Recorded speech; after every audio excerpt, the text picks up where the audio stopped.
ആകാശവാണി.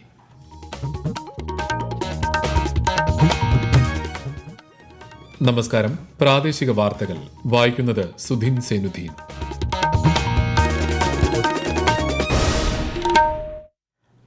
പ്രധാന വാർത്തകൾ. തലസ്ഥാന നഗരിയിലെ ആമയിഴഞ്ചാൻ തോട് വൃത്തിയാക്കുന്നതിനിടയിൽ കാണാതായ ജോയിക്കായി തിരച്ചിൽ തുടരുന്നു. രക്ഷാദൌത്യത്തിന് നാവികസേനയും. വയോജനങ്ങളുടെ സംരക്ഷണം സമൂഹത്തിന്റെ ഉത്തരവാദിത്തമാണെന്ന് മന്ത്രി എ.കെ. ശശീന്ദ്രൻ. സംസ്ഥാനത്ത് അതിശക്തമായ മഴയ്ക്ക് സാധ്യതയെന്ന് കേന്ദ്ര കാലാവസ്ഥാ വകുപ്പ്. ചുവപ്പ് ജാഗ്രതയെ തുടർന്ന് കാസർഗോഡ്, കണ്ണൂർ, മലപ്പുറം, കോഴിക്കോട് ജില്ലകളിലെ വിദ്യാലയങ്ങൾക്ക് നാളെ അവധി. ഉയർന്ന തിരമാലയ്ക്ക് സാധ്യതയുള്ളതിനാൽ കാസർഗോഡ്, കണ്ണൂർ തീരങ്ങളിൽ പ്രത്യേക ജാഗ്രതാ നിർദ്ദേശം. കേരള, കർണാടക, ലക്ഷദ്വീപ് തീരങ്ങളിൽ മത്സ്യബന്ധനത്തിന് വിലക്ക്. വിംബിൾഡൺ പുരുഷ സിംഗിൾസ് കിരീടത്തിനായി ലോക 2ാം നമ്പർ താരം നൊവാക് ജോക്കോവിച്ചും സ്പാനിഷ് ചാമ്പ്യൻ കാർലോസ് അൽക്കാരസും ഏറ്റുമുട്ടുന്നു. വാർത്തകൾ വിശദമായി. പരിസ്ഥിതി സംരക്ഷണത്തിനായി പ്രധാനമന്ത്രി നരേന്ദ്രമോദി തുടക്കമിട്ട ഏക് പേഡ് മാ കെ നാം ക്യാമ്പയിന്റെ ഭാഗമായി ഇൻഡോറിൽ സംഘടിപ്പിച്ച പരിപാടി കേന്ദ്ര ആഭ്യന്തരമന്ത്രി അമിത്ഷാ ഉദ്ഘാടനം ചെയ്തു. ഒരു ദിവസം 11 ലക്ഷം മരങ്ങൾ നട്ടുപിടിപ്പിച്ച് ലോക റെക്കോർഡ് സൃഷ്ടിക്കുന്ന പരിപാടിക്കാണ് അദ്ദേഹം തുടക്കമിട്ടത്. ഇന്ത്യയുടെ ശ്വാസകോശമാണ് മധ്യപ്രദേശ് എന്ന് പറഞ്ഞ കേന്ദ്രമന്ത്രി വൃത്തിയുള്ള നഗരം എന്നതിന് പുറമെ ഒരു ഹരിത നഗരം കൂടിയായി ഇൻഡോർ മാറുകയാണെന്നും അഭിപ്രായപ്പെട്ടു. തലസ്ഥാന നഗരത്തിലെ മാലിന്യ കൂമ്പാരമായ ആമയിഴഞ്ചാൻ തോട് വൃത്തിയാക്കുന്നതിനിടയിൽ കാണാതായ ജോയിക്കായി തിരച്ചിൽ തുടരുന്നു. ഇതുവരെയും പ്രതീക്ഷാവഹമായ ഒരു സൂചനയും ലഭിക്കാത്ത സാഹചര്യത്തിൽ നാവികസേനാ സംഘവും രക്ഷാദൌത്യത്തിൽ പങ്കാളികളാകും. നാവികസേനയുടെ അതിവിദഗ്ധരായ ഡൈവിംഗ് സംഘം കൊച്ചിയിൽ നിന്ന് തലസ്ഥാനത്തേക്ക് വൈകിട്ടോടെ എത്തുമെന്നാണ് റവന്യൂ മന്ത്രി കെ രാജൻ അറിയിച്ചത്.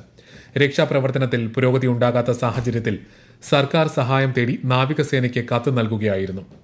5 മുതൽ 10 വരെ അംഗങ്ങളുള്ള നേവിയുടെ വിദഗ്ധ സംഘമാകും തലസ്ഥാനത്തെത്തുക. ദേശീയ ദുരന്ത നിവാരണ സംഘവും സ്ഥലത്തുണ്ട്. പുതിയതായി 2 സ്കൂബ ഡൈവേഴ്സിനെ ഉപയോഗിച്ച് തെരച്ചിൽ നടത്തുന്നുണ്ട്. മുന്നിൽ നിന്നും പിന്നിൽ നിന്നും ഒരേ സമയമാണ് തെരച്ചിൽ നടത്തുന്നത്. ഡൈവിംഗ് ടീമിന് പോകാൻ കഴിയാത്ത വിധത്തിൽ മാലിന്യം അടിഞ്ഞു കിടക്കുന്നതിനാൽ കനാലിലേക്ക് കൃത്രിമമായി വെള്ളം പമ്പ് ചെയ്ത് ജലത്തിന്റെ അളവ് വർദ്ധിപ്പിക്കുന്ന ശ്രമങ്ങളും നടന്നു. തമ്പാനൂർ ആമയിഴഞ്ചാൻ തോട്ടിലെ രക്ഷാപ്രവർത്തനത്തിനിടെ എന്തെങ്കിലും ബുദ്ധിമുട്ട് നേരിട്ടാൽ വിദഗ്ധ ചികിത്സ ഉറപ്പാക്കാൻ തിരുവനന്തപുരം മെഡിക്കൽ കോളേജിലെ എമർജൻസി മെഡിസിൻ വിഭാഗത്തിൽ പ്രത്യേക ക്രമീകരണം ഏർപ്പെടുത്തി. ആരോഗ്യമന്ത്രി വീണ ജോർജിന്റെ നിർദ്ദേശത്തെ തുടർന്നാണ് നടപടി. അടിയന്തര വൈദ്യസഹായം എത്തിക്കുന്നതിന് ഡോക്ടർ അടങ്ങിയ പ്രത്യേക മെഡിക്കൽ സംഘത്തെ നിയോഗിച്ചിട്ടുണ്ട്. വെള്ളത്തിൽ ഇറങ്ങുന്നവർക്ക് ഡോക്സിസൈക്ലിൻ ഉൾപ്പെടെയുള്ള പ്രതിരോധ മരുന്നുകളും ഉറപ്പാക്കി. മഴക്കാലപൂർവ്വ ശുചീകരണത്തിൽ സർക്കാർ ദയനീയമായി പരാജയപ്പെട്ടിരിക്കുകയാണെന്ന് ആവർത്തിച്ച് പ്രതിപക്ഷ നേതാവ് വി ഡി സതീശൻ. തിരുവനന്തപുരത്ത് വാർത്താ സമ്മേളനത്തിൽ സംസാരിക്കുകയായിരുന്നു അദ്ദേഹം. ആമയിഴഞ്ചാൻ തോട്ടിലെ മാലിന്യ കൂമ്പാരത്തിൽ വീണ ആളെ കണ്ടെത്താൻ ടൺ കണക്കിന് മാലിന്യങ്ങൾ നീക്കം ചെയ്തു. ഈ ഭാഗത്തെ മാലിന്യ നിർമ്മാർജ്ജനത്തിൽ റെയിൽവേയും കോർപ്പറേഷനും തമ്മിലുള്ള തർക്കമാണ് കാരണമെങ്കിൽ അത് പരിഹരിക്കാനാകാത്തത് സംസ്ഥാന സർക്കാരിന്റെ കെടുകാര്യസ്ഥതയാണെന്നും അദ്ദേഹം കുറ്റപ്പെടുത്തി. മത്സ്യബന്ധന മേഖലയിലെ വികസനത്തിന് സംസ്ഥാന സർക്കാരുമായി ചേർന്ന പദ്ധതികൾ നടപ്പാക്കുമെന്ന് കേന്ദ്ര ഫിഷറീസ് സഹമന്ത്രി ജോർജ് കുര്യൻ. കോഴിക്കോട് പുതിയാപ്പയിൽ മത്സ്യപ്രവർത്തക സംഗമം ഉദ്ഘാടനം ചെയ്യുകയായിരുന്നു മന്ത്രി. അധികൃതർ, ശാസ്ത്രജ്ഞന്മാർ, പരമ്പരാഗത തൊഴിലാളികൾ എന്നിവരുടെ അഭിപ്രായം തേടും. 3 കോടി ജനങ്ങൾ ആശ്രയിക്കുന്ന മത്സ്യബന്ധന മേഖലയിൽ ഇന്ത്യ 2ാം സ്ഥാനത്താണെന്നും മന്ത്രി പറഞ്ഞു. കേന്ദ്ര ന്യൂനപക്ഷ ക്ഷേമ ഫിഷറീസ് സഹമന്ത്രി ജോർജ് കുര്യന് ബിജെപി കോഴിക്കോട് ജില്ലാ കമ്മിറ്റിയുടെ ആഭിമുഖ്യത്തിൽ സ്വീകരണം നൽകി. സംസ്ഥാന ജനറൽ സെക്രട്ടറി എം.ടി. രമേശ്, ജില്ലാ പ്രസിഡന്റ് വി.കെ. സജീവൻ തുടങ്ങിയ നേതാക്കൾ സംബന്ധിച്ചു. വയോജനങ്ങളുടെ സംരക്ഷണം സമൂഹത്തിന്റെ ഉത്തരവാദിത്തമാണെന്ന് മന്ത്രി എ.കെ. ശശീന്ദ്രൻ. കോഴിക്കോട് ചേളന്നൂർ ഗ്രാമപഞ്ചായത്ത് നിർമ്മിച്ച പകൽ വീട് ഉദ്ഘാടനം ചെയ്യുകയായിരുന്നു മന്ത്രി. വയോജനങ്ങളിൽ ആരോഗ്യപരമായ അവശത അനുഭവിക്കുന്നവരുടെയും അല്ലാത്തവരുടെയും സംരക്ഷണം സമൂഹത്തിന്റെ കൂടെ ചുമതലയാണ്. ഈ ലക്ഷ്യത്തോടെയാണ് സംസ്ഥാനത്തെ സാമൂഹ്യ പെൻഷൻ വിതരണമെന്നും മന്ത്രി പറഞ്ഞു.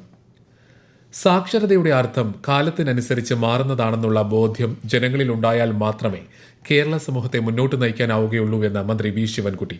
തിരുവനന്തപുരം നിശാഗാന്ധി ഓഡിറ്റോറിയത്തിൽ സംസ്ഥാന സാക്ഷരതാ മിഷൻ അതോറിറ്റി സംഘടിപ്പിച്ച ഉല്ലാസ് മേള 2024 ഉദ്ഘാടനം ചെയ്യുകയായിരുന്നു അദ്ദേഹം.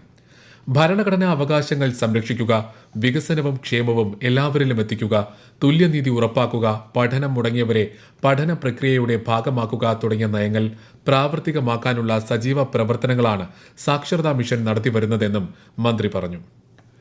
PSC കോഴയിൽ പോലീസ് കേസെടുത്ത് സമഗ്രമായ അന്വേഷണം നടത്തണമെന്ന് BJP സംസ്ഥാന അധ്യക്ഷൻ കെ സുരേന്ദ്രൻ. 25 ലക്ഷം രൂപ CPM ഏരിയ കമ്മിറ്റി അംഗം കോഴ വാങ്ങിയെന്ന് സമ്മതിച്ചിട്ടും പോലീസ് നടപടി സ്വീകരിക്കുന്നില്ലെന്നും അദ്ദേഹം ആരോപിച്ചു. സംസ്ഥാനം ഭരിക്കുന്ന പാർട്ടിയാണ് പ്രതിക്കൂട്ടിലായിട്ടുള്ളതെന്നും കോഴിക്കോട് നടന്ന വാർത്താ സമ്മേളനത്തിൽ ശ്രീ സുരേന്ദ്രൻ പറഞ്ഞു. ഈ വാർത്തകൾ ആകാശവാണിയിൽ നിന്ന്. കർക്കിടക മാസ പൂജകൾക്കായി ശബരിമല നട നാളെ വൈകിട്ട് 5-ന് തുറക്കും. നട തുറക്കുന്ന ദിവസം പൂജകൾ ഉണ്ടാകില്ല. വെർച്വൽ ക്യൂ വഴി ബുക്ക് ചെയ്ത് ദർശനം നടത്താം. ശബരിമല തീർത്ഥാടനത്തോടനുബന്ധിച്ച് KSRTC പ്രത്യേക സർവീസുകൾ നടത്തും. പ്രശസ്ത ചലച്ചിത്ര നിർമ്മാതാവും സംവിധായകനുമായ അരോമ മണി അന്തരിച്ചു. തിരുവനന്തപുരത്ത് കുന്നുകുഴിയിലെ വസതിയിലായിരുന്നു അന്ത്യം. അരോമ മൂവീസ്, സുനിത പ്രൊഡക്ഷൻസ് തുടങ്ങിയ ബാനറുകളിൽ 62ഓളം സിനിമകൾ നിർമ്മിച്ചു. അദ്ദേഹം നിർമ്മിച്ച തിങ്കളാഴ്ച നല്ല ദിവസം, ദൂരെ ദൂരെ ഒരു കൂട് കൂട്ടാം തുടങ്ങിയ ചിത്രങ്ങൾക്ക് ദേശീയ അവാർഡ് ലഭിച്ചിട്ടുണ്ട്. 7 ചിത്രങ്ങൾ സംവിധാനം ചെയ്തിട്ടുണ്ട്. അതേസമയം അരോമ മണിയുടെ നിര്യാണത്തിൽ മുഖ്യമന്ത്രി പിണറായി വിജയൻ അനുശോചനം രേഖപ്പെടുത്തി. സംസ്ഥാനത്ത് അടുത്ത 5 ദിവസം അതിശക്തമായ മഴയ്ക്ക് സാധ്യതയെന്ന് കേന്ദ്ര കാലാവസ്ഥാ വകുപ്പ്. ഒറ്റപ്പെട്ട സ്ഥലങ്ങളിൽ നാളെ അതിതീവ്ര മഴയ്ക്ക് സാധ്യതയുണ്ട്. ഇന്ന് മലപ്പുറം, കണ്ണൂർ, കാസർഗോഡ് ജില്ലകളിൽ ഓറഞ്ച് ജാഗ്രതാ നിർദ്ദേശവും നാളെ ചുവപ്പ് ജാഗ്രതാ നിർദ്ദേശവും നൽകിയിട്ടുണ്ട്.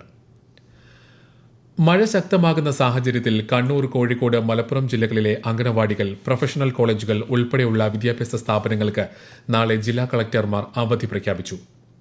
മുൻ നിശ്ചയിച്ച പ്രകാരമുള്ള പൊതുപരീക്ഷകൾ, യൂണിവേഴ്സിറ്റി പരീക്ഷകൾ എന്നിവയ്ക്ക് മാറ്റം ഉണ്ടായിരിക്കുന്നതല്ല. അതേസമയം കാസർഗോഡ് ജില്ലയിൽ അംഗനവാടികൾക്കും സ്കൂളുകൾക്കും നാളെ അവധി പ്രഖ്യാപിച്ചു. ജില്ലയിലെ പ്രൊഫഷണൽ കോളേജുകൾക്ക് അവധി ബാധകമല്ല. കണ്ണൂർ, കാസർഗോഡ് ജില്ലകളിലെ തീരങ്ങളിൽ നാളെ അർദ്ധരാത്രി വരെ ഉയർന്ന തിരമാലയ്ക്കും കടലാക്രമണത്തിനും സാധ്യതയുണ്ടെന്ന് ദേശീയ സമുദ്രസ്ഥിതി പഠന ഗവേഷണ കേന്ദ്രം. ഈ തീരങ്ങളിൽ പ്രത്യേക ജാഗ്രത അനിവാര്യമാണെന്നും മുന്നറിയിപ്പുണ്ട്. അതേസമയം കേരള, കർണാടക, ലക്ഷദ്വീപ് തീരങ്ങളിൽ ശക്തമായ കാറ്റിനും മോശം കാലാവസ്ഥയ്ക്കും സാധ്യതയുള്ളതിനാൽ മത്സ്യബന്ധനത്തിന് പോകാൻ പാടില്ലെന്ന് കേന്ദ്ര കാലാവസ്ഥാ വകുപ്പ് അറിയിച്ചു.